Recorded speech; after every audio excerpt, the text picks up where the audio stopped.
Assalamualaikum warahmatullahi wabarakatuh. Waalaikumsalam warahmatullahi wabarakatuh. Baik, terima kasih ya kepada adik-adik semuanya sudah meluangkan waktu untuk mengikuti kegiatan kita hari ini. Sebelum kita mulai kegiatan kita hari ini, kita berdoa dulu. Semoga apa yang akan kita lakukan bisa menjadi berkah, ilmu, dan bermanfaat.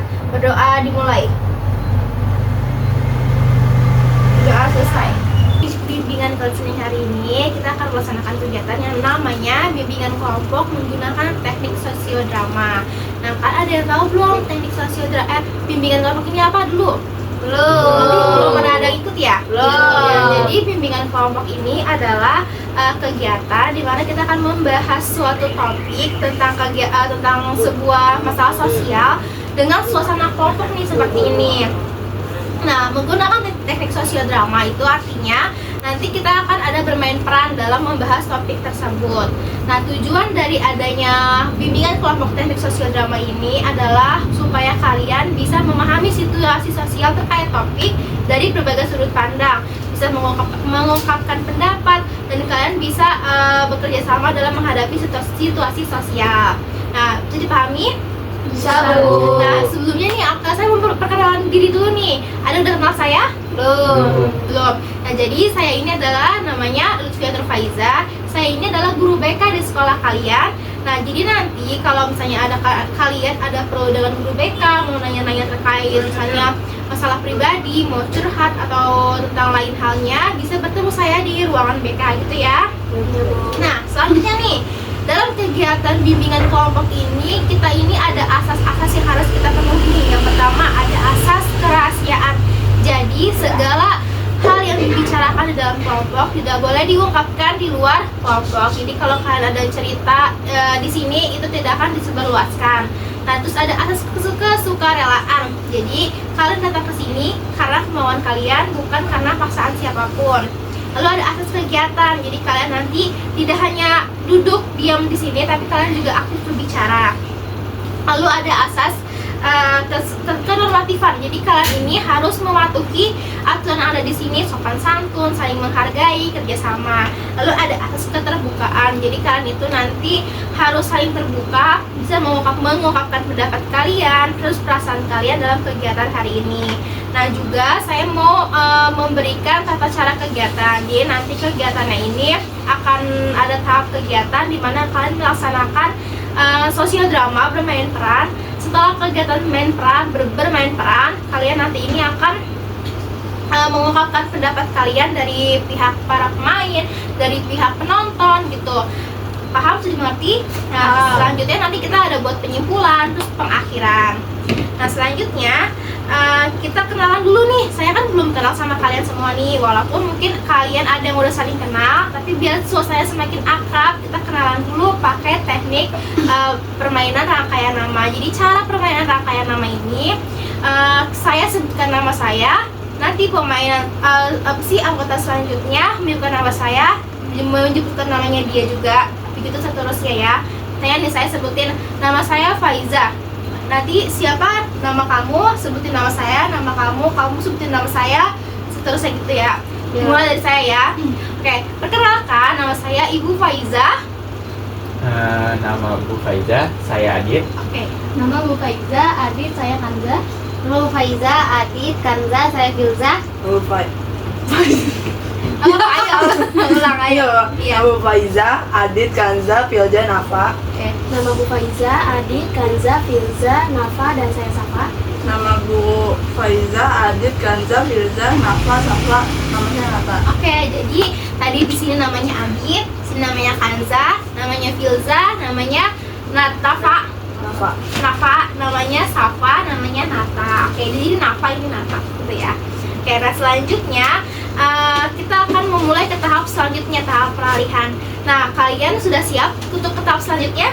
Siap. Oke, baik. Oke, nah sekarang kita ada di tahap peralihan nih. Nah, saya mau jelasin dulu nih terkait kegiatan kita. Jadi nanti kita akan membahas sebuah topik dengan menggunakan kegiatan bermain peran. Jadi nanti setelah bermain peran, kalian mengungkapkan pendapat kalian, terus kita ada kegiatan penyimpulan dan juga pengakhiran, seperti itu. Nah, selanjutnya untuk membahas topik, kalian sudah siap untuk kegiatan selanjutnya? Siap. Saya deg-degan Bu. Oke, nggak apa-apa Adit. Deg-degan itu wajar, tapi nanti kita kegiatannya pelan-pelan aja, khususnya pas main drama ya. Terus juga nanti kita harus saling menghargai dan saling support.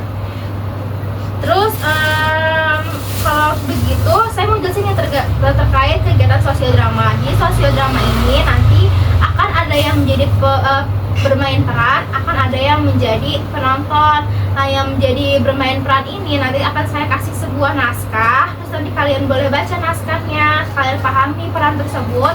Nah, yang jadi penonton nanti tugasnya itu memahami kegiatan teman-teman yang sedang bermain drama. Terus juga nanti kalian akan mengungkapkan pendapat kalian. Kayak yang bermain peran itu nanti perasaannya ketika setelah bermain bagaimana, dan nanti kalau yang penonton itu perasaannya ketika menonton itu bagaimana, seperti itu. Bisa dipahami ya? Jadi kegiatan kita ini, saya mau sebelum kita bahas topik, saya mau kasih contoh kasus dulu nih. Kalian kan masih kelas 10 ya. Nah, jadi kan kelas 10 itu kan biasanya kan adanya baru pada kenal-kenal teman ya kan. Ya. Jadi kan mungkin jadi banyak siswa tuh yang baru kenalan sama teman, terus nggak tahu nih sifat asli temennya tuh kayak gimana. Terus nanti setelah kayak sebulan, 2 bulan berteman, kayak kok teman saya tiba-tiba kayak gini gitu. Itu ada pernah merasa kayak gitu gak? Ya, jadi kita tuh akan membahas topik judulnya itu menghadapi pertemanan yang tidak sehat. Nah, menghadapi pertemanan yang tidak sehat ini, kita akan membahas kasus seperti kayak teman yang tidak sehat atau yang toksik itu seperti apa sih? Terus bagaimana cara kita menghadapinya dengan cara bermain peran seperti itu. Nah, di sini saya sudah menyiapkan naskah bermain perannya. Nah, nanti judul naskahnya ini adalah lingkaran pertemanan yang perlu diperbaiki. Nah, di sini ceritanya ini ada nih siswa namanya Alia. Dia tuh merasa tertekan dengan circle pertemanannya yang sekarang, sampai akhirnya dia berani untuk bicara tentang batasan dan kenyamanan dirinya. Nah, jadi saya ingin ini nih membagikan peran. Jadi kalian boleh memilih peran masing-masing ya. Di sini ada 5 peran. Yang pertama nih ada Alia. Dia tuh jadi orang yang baik, ramah, mudah terbawa arus. Seperti siapa yang menjadi Alia? Saya Bu. Baik, Filza jadi Alia. Terus ada Nisa nih, teman dekatnya si Alia. Dia perhatian, peduli, dan selalu mengingatkan. Siapa yang mau jadi Nisa? Saya Bu. Oke, baik. Nafa ya? Nafa jadi Nisa. Lalu ada Caca nih, cewek populer, percaya diri, suka memaksa temannya untuk ikut kemauannya. Siapa yang menjadi Caca? Saya Bu. Oke, jadi Nata jadi Caca. Lalu ada Dinda, si temannya Caca yang membenarkan perilakunya Caca. Siapa yang menjadi Caca? Saya Bu. Oke, jadi Safa jadi Dinda. Nah, terus ada Rara nih, si cewek pendiam yang ikut-ikutan. Siapa jadi Rara? Azza jadi Rara. Nah, berarti Adit, kamu jadi penonton ya, audiensnya. Siap Bu. Nah, selanjutnya ada yang yang mau nanya terkait perannya. Bu, kalau aku ganti sedikit dia ngomongnya boleh? Boleh sekali, jadi nanti kan improvisasi saja. Ada lagi? Kalau lupa naskahnya gimana, Bu? Lupa naskah itu nggak apa-apa, jadi kalian ikuti alurnya saja. Yang penting nyambung sama konteks dramanya gitu ya. Nah, sekarang saya bagikan dulu ininya.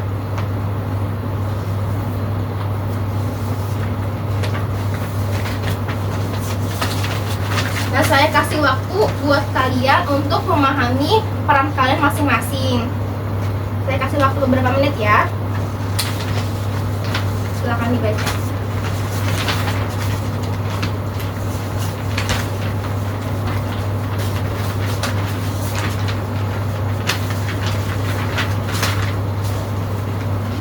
Sudah selesai? Sudah, Bu. Oke, sudah. Nah, sekarang kita akan mulai ke tahap selanjutnya, tahap kegiatan di mana kalian akan melaksanakan kegiatan dramanya. Kalian sudah siap? Siap, Bu. Ya, baik. Oke, sekarang kita ada di tahap kegiatan. Kita akan memulai kegiatan sosial dramanya. Kalian sudah siap untuk bermain peran? Siap. Oke, sekarang kita langsung setting tempatnya ya. Ya. Di sebuah sekolah SMA, terdapat sekelompok teman yang sering menghabiskan waktu bersama. Alia adalah anak yang ramah dan cepat akrab dengan orang baru. Namun, belakangan ia merasa tidak nyaman dengan sikap teman-temannya yang mulai berubah. Inilah kisah Alia dalam menghadapi pertemanan yang tidak sehat.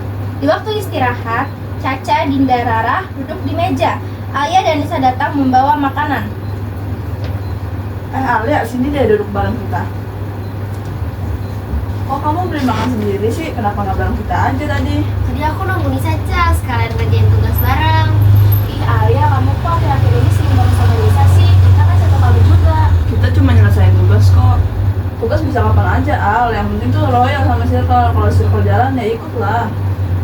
Alia mulai merasa bahwa pertemanannya dikendalikan. Dia ingin tetap bersama, tapi juga ingin punya waktu ruang sendiri. Situasi semakin rumit ketika teman-temannya mulai menyuruh Alia melakukan sesuatu yang tidak nyaman baginya. Al, nanti pulang ikut ya. Kita bikin konten di mall. Aduh gak bisa Cak, karena aku udah acara keluarga di rumah. Alasan mulu, circle kita tuh gak suka yang Sikap komit. Caca dan Dinda Tapi kalau membuat ada yang Alia berdua semakin gimana? merasa Wah, tertekan. kamu kebanyakan Dia ingin mikir. mengatakan Al, perasaannya, ikut aja. tapi takut Masa dijauhi. sih sama acara Keesokannya, keluarga? Alia Cak, menceritakan kan Ale udah semuanya bilang pada bisa, Nisa. jangan maksain dong. Pantes aja. Ale jadi beda semenjak dekat sama kamu, Nisa.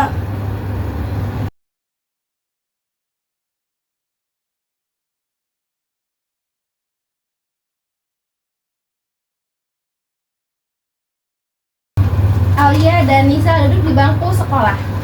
Nis, aku capek deh, semua yang aku lakuin harus sesuai kemauan mereka. Kamu nggak salah, Al. Kadang kita juga berhak ngomong kalau kita nggak nyaman. Tapi aku takut mereka marah. Kadang semua harus jujur. Kamu juga berhak milih teman yang sehat. Nanti aku sudah ngomong deh baik-baik hari ini.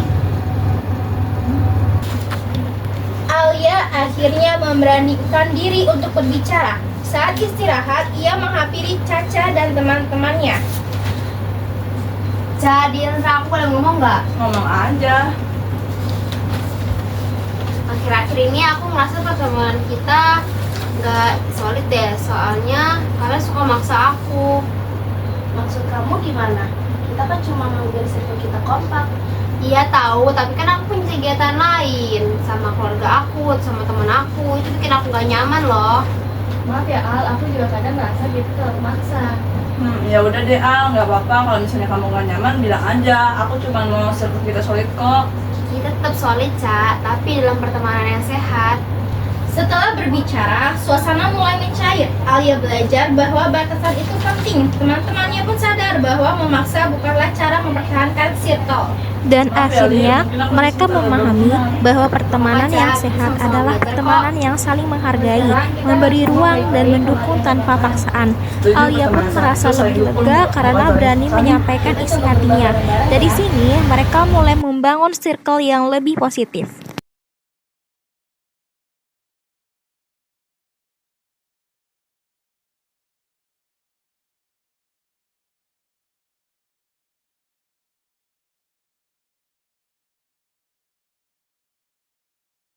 Alhamdulillah drama kita sudah selesai. Nah, tadi itu drama kalian penampilannya bagus banget kan, luar biasa, bisa memahami konteks drama dengan baik. Nah sekarang kalian sudah duduk lagi, jadi kalian kembali ke peran kalian masing-masing, bukan jadi pemeran drama tadi. Nah sekarang saya ingin dengar nih pendapat dari para pemain dulu nih ketika sedang memerankan tokoh, gimana perasaan kalian? Dari siapa dulu boleh? Saya dulu. Boleh? Bu, pas jadi Alia itu rasanya campur-campur. Ada bagian bikin aku ngerasa nggak dihargain, ada juga yang bikin aku kesel sama diri sendiri karena terlalu takut ngomong. Jadi aku merasa lebih ngerti perasaan orang yang dipaksa dalam circle kayak gitu, Bu. Oke, baik, ada lagi? Aku, Bu, kalau aku pas jadi Nisa agak berat. Soalnya harus jadi orang yang berani ngomong walaupun lawan bicaranya dominan. Tapi aku juga suka karena kayak melindungi teman yang lagi tertekan. Jadi aku belajar kadang kita perlu tegas kalau peduli sama teman. Oke, ada lagi? Saya, Bu, Ya? menurut saya jadi Caca tuh aneh. Kayak aku ngomong harus agak galak dan ngotot. Tapi dari situ aku sadar bahwa orang yang mempunyai sifat dominan tuh bikin gak enakan banget bagi orang lain. Jadi pikiran aku kebuka. Oke, baik. Oke, siapa lagi selanjutnya? Aku, Bu, aku ngerasain banget jadi orang yang mendukung si Caca, Bu. Lama-lama aku tuh mikir, kok aku nyebelin banget ya. Tapi itu buat aku sadar kalau ikut-ikutan itu cuma buat orang lain sedih. Rasanya tuh refleksi banget. Oke, baik. Selanjutnya ada lagi? Kalau jadi Rara tuh kayak selalu bingung, Bu. Mau ngomong takut, tapi kalau diem juga nggak nyaman. Ternyata capek ya jadi orang yang gak dilibatkan, tapi jangan harus selalu ikut. Oke, baik. Jadi tadi ada pemerannya udah mengungkapkan pendapatnya ya, sudah bagus pendapatnya. Nah, selanjutnya nih saya mau dengar pendapat dari penonton. Bagaimana tanggapan menonton drama teman-temannya. Silakan Adit. Aku lihat Alia benar-benar kelihatan kebingungan. Aku jadi sadar tekanan dari teman bisa membuat seseorang menjadi pendiam. Aku jadi mikir, apa aku pernah membuat temanku merasa seperti itu? Oke, baik. Nah, selanjutnya ada mau ditanya lagi kan nih? Saya mau nanya Bu, Pak. kenapa sih ada pertemanan yang bisa sampai bikin orang merasa tertekan kayak Alia? Emang ini termasuk pertemanan gak sehat ya?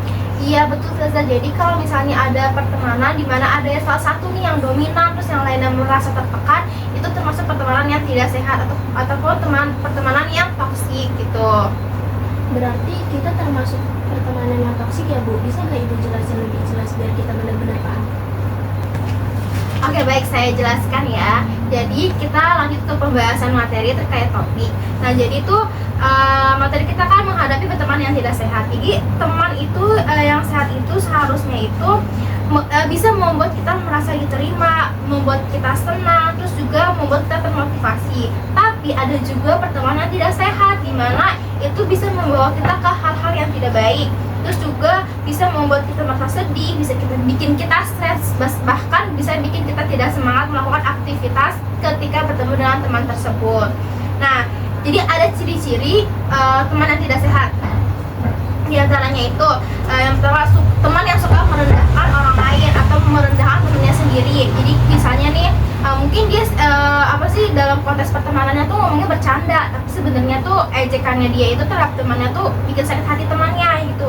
Ada juga teman yang manipulatif. Jadi dia tuh berteman karena cuma ada maunya doang gitu loh. Jadi dia berteman karena dia akan mendapatkan keuntungan.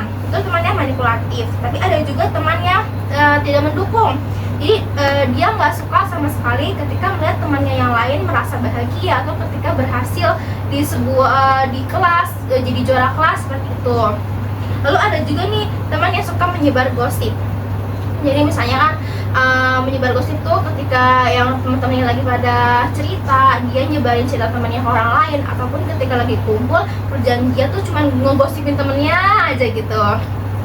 Terus ada juga nih teman yang bisa bikin kita tuh selalu ngerasa bersalah kalau menolak. Kayak tadi tuh, kayak ada cerita ada teman yang terlalu dominan. Jadi ketika kita nolak itu tuh kita takut nih, kita takut dimusuhi, kita takut karena dia marah, kita takut karena kita merasa bersalah. Itu teman yang dominan yang tidak baik juga. Lalu ada juga nih teman yang tidak mau mendengarkan, tapi dia hanya ingin didengarkan. Jadi kalau misalnya ini lagi ngumpul, terus ada si yang teman yang toksik ini nih maunya cerita mulu, maunya didengerin mulu. Tapi kalau ada teman yang cerita selalu dipotong, selalu dialihin ke pembicaraan yang lain, itu termasuk teman yang toksik. Nah, dampak dari pertemanan yang toksik itu bisa mengakibatkan stres yang stres berat secara emosional. Jadi kita terlalu pusing, kita depresi ketika kita menghadapi teman yang toksik. Juga kita bisa kehilangan kepercayaan diri, mungkin karena kita diejek atau bercandaan-bercandaan yang gak baik dari teman yang toksik itu bisa membuat kita kehilangan kepercayaan diri. Ada juga menurunnya semangat belajar. Kita nggak punya semangat lagi buat belajar sehingga prestasi belajar kita jadi menurun. Selain itu juga kita bisa menarik diri dari lingkungan, misalnya karena kita udah nggak sanggup lagi nih ketemu teman yang toksik, jadi bikin kita itu nggak mau ketemu dia, menarik diri dari lingkungannya, jadi kita nggak mau bersosialisasi lagi. Terus ada juga perilaku ikut-ikutan yang salah. Jadi karena saking kita nggak maunya kehilangan teman yang toksik ini, bikin kita terjerumus ke hal-hal yang salah. Nah itu tuh dampak dari pertemanan yang toksik. Ada juga kalau kita udah terjebak dalam pertemanan yang toksik, nah sikap kita itu lebih baik itu adalah kita harus sadari nih, kita harus sadari teman kita yang toksik dan akui masalahnya. Misalnya kita sadar nih, wah dia toksik, maka kita sadari kamu tuh sifatnya tuh kayak gini, nggak bagus buat teman-teman yang lain kayak gitu.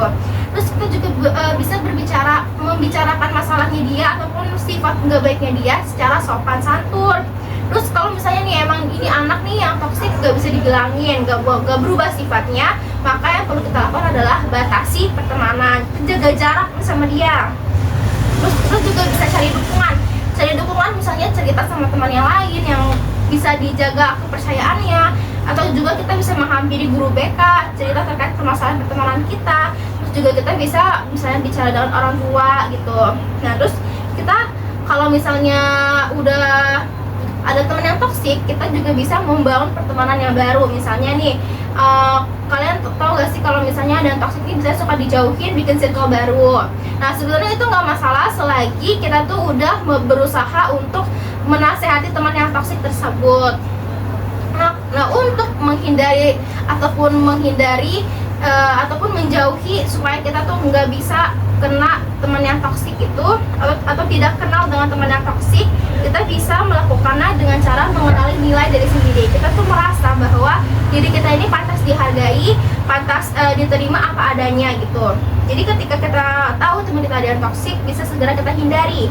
Terus kita berani berkata tidak. Jadi kita nggak takut ngomong enggak ketika kita merasa nggak nyaman. Terus juga kita harus bisa milih cari-cari teman yang positif. Kita juga bisa bangun komunikasi dengan benar, hargai batas pribadi, dan juga fokus pada hal-hal yang bisa bikin kita berkembang. Intinya kita harus pintar-pintar milih teman. Kalau udah ngerasa teman ini gak baik, maka segera lebih baik dijauhi ketika dia udah tidak bisa dikasih tahu gitu. Bisa dipahami? Bisa. Oke, baik. Oke, nanti kan saya udah bahas materi nih. Sekarang ada yang mau bertanya nggak terkait topik kita hari ini? Saya Bu, kalau Oke. misal kita punya teman kayak Caca, mending kita jauhi atau ngajak ngomong baik-baik dulu. Oke, itu pertanyaannya bagus nih. Jadi kalau kita punya teman kayak Caca, itu tergantung situasinya nih. Kalau misalnya temannya itu masih bisa diajak komunikasi, maka kita komunikasikan dulu, kita ajak dia berubah. Tapi kalau misalnya udah diajak berubah dia tetap nggak berubah, maka lebih baik kita menghindar ataupun menjaga jarak dengan teman yang seperti Caca. Seperti itu ya. Ada lagi? Bu, kalau kita takut bilang nggak karena takut emotion gimana? Soalnya itu sering sekali terjadi. Oke, jadi kita tuh nggak boleh takut bilang enggak ya Dit ya. Kalau misalnya kita takut karena dimusuhi, coba pikir deh. Kalau kita tahu teman kita itu nggak baik, maka kita tuh nggak ada ruginya karena kita dijauhi oleh orang yang nggak baik. Maka malah justru tuh lebih baik kita cari teman yang positif yang bisa bikin kita tuh merasa senang berteman dengan dia gitu ya Dit ya. Oke, ada lagi yang tanya? Kalau misalnya kita punya teman toksik, tapi dia tuh sebenarnya baik kalau lagi nggak marah, itu gimana? Nah, jadi kalau kita punya teman toksik, kalau misalnya dia lagi marah aja gitu ya, jadi dia baik kalau lagi nggak marah. Nah itu tuh biasanya disebut dengan toxic cycle. Jadi ya, tanda bahwa orang itu tuh punya manajemen emosi yang nggak baik. Nah jadi caranya itu ketika lagi emosinya lagi nggak baik, terus toksiknya dia keluar, maka kita lebih baik jaga jarak aja ketika toksiknya itu keluar gitu loh. Sambil kita tuh bisa komunikasi lagi ke dia. Maaf ya kalau aku tuh kalau kamu lagi toksik, aku mendingan menjauh dari kamu gitu. Ada lagi yang bertanya? Berarti penting ya Bu punya batasan dalam pertemanan. Iya, penting banget Seza. Jadi batasan pertemanan itu bukan berarti kita jahat ataupun nggak baik sama teman, tapi karena kita menghargai diri kita sendiri. Karena kita itu butuh ruang sendiri, butuh batasan diri sendiri, dan juga butuh menghargai diri sendiri. Jadi nggak semuanya apa-apa harus bersama teman itu. Sekarang ada yang mau tanya lagi nggak? Nggak ada, oke. Kalau nggak ada yang mau ditanya lagi, sekarang saya mau denger nih komitmen kalian setelah mengikuti atau mempelajari pembahasan tentang pertemanan yang tidak sehat. Dimulai dari siapa yang mau membahas tentang komitmen? Saya Bu, aku Iya, pengen boleh. lebih berani bilang kalau nggak nyaman. Soalnya daripada dipaksa terus, mending ngomong di awal. Lagi? Kalau aku mau belajar jadi orang yang jujur tapi tetap sopan. Kalau ada yang kelewatan mau dibicarain secara baik-baik. Oke, ada lagi? Kalau aku mau lebih sadar sama sikap aku sendiri, karena aku mau menjadi kayak Caca yang suka melakukan teman. Oke, baik, bagus. Ada lagi? Aku mau belajar berani ngomong kalau aku nggak nyaman. Selama ini aku diam, tapi ternyata diem itu juga bikin stres. Oke, baik. Lagi ada lagi? Kalau aku mau pilih teman yang bikin aku bisa berkembang. Kalau ada teman yang bikin stres, aku bakal belajar menjauh. Oke, ada lagi? Aku mau lebih peduli sama diri sendiri. Kalau circle nggak sehat, aku nggak mau memaksakan diri lagi. Oke, baik. Masya Allah, kalian bagus sekali, hebat sekali. Komitmen itu penting ya. Semoga setelah kegiatan ini kalian bisa melakukan komitmen yang sudah kalian lakukan yang sudah kalian bicarakan dan buat dalam kehidupan sehari-hari. Nah, sekarang ini kita sudah memasuki tahap terakhir nih, kita mau penutupan. Tapi sebelum kegiatan ini ditutup, saya mau dengar dulu nih kesan dan pesan kalian dari hasil kegiatan bimbingan kelompok kita hari ini melalui refleksi BMB 3. Nah, BMB 3 ini kayak berpikir, merasa, bertindak, bertanggung jawab, dan juga bersikap. Boleh siapa yang mau refleksi terlebih dahulu? Bu. Boleh? Dari kegiatan ini saya berpikir kalau batasan ini penting. Saya merasa lebih ngerti perasaan orang yang ditekan sama temannya. Saya mau bersikap lebih tegas, bertindak dengan berani, bilang tidak, dan bertanggung jawab sama perasaan diri sendiri. Oke, bagus. Ada lagi yang mau? Iya. Saya berpikir bahwa sikap dominan itu bisa menyakiti hati orang lain. Saya banyak baca dari drama ini. Setelahnya saya bakal lebih peka, nggak bertindak suka memaksa teman, dan bakal bertanggung jawab sama sikap diri sendiri. Oke, baik. Lagi? Saya berpikir kalau ikut-ikutan tanpa mikir itu berbahaya. Saya merasa terbuka pikirannya dan saya ingin bersikap lebih mandiri lagi. Oke, bagus. Lagi? Saya berpikir diam itu bukan solusi. Saya merasa lebih berani setelah kegiatan ini. Saya mau bersikap lebih berani berbicara, bertindak kalau nggak nyaman, dan bertanggung jawab sama diri sendiri. Oke, selanjutnya? Saya Bu, Boleh? saya berpikir sektor teman itu besar pengaruhnya. Saya merasa lebih sadar mana teman yang baik buat saya.